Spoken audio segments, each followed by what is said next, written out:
কখনো নিষেধাজ্ঞা নয়।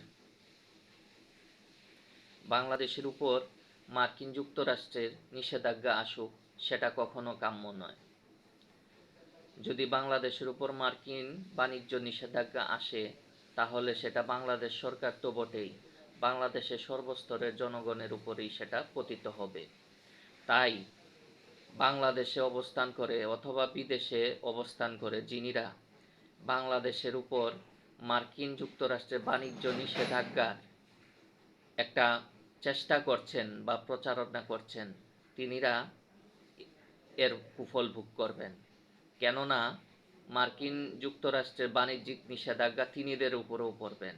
অতএব যিনিরা খুব আনন্দে আছেন এই আশায় যে বাংলাদেশের উপর মার্কিন বাণিজ্যিক নিষেধাজ্ঞা আসবে, তিনিরা এই আশাটা ত্যাগ করেন এবং প্রচেষ্টাও ত্যাগ করেন।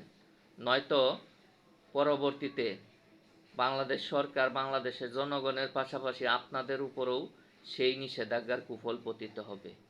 অতএব এই ধরনের প্রচেষ্টা করে আপনারা জনগণ সহ বাংলাদেশের ক্ষতি করবেন না।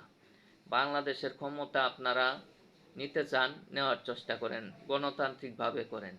অযথাই বাংলাদেশ এবং জনগণের ক্ষতি করে সেই ক্ষমতা নেওয়ার চেষ্টা করবেন না।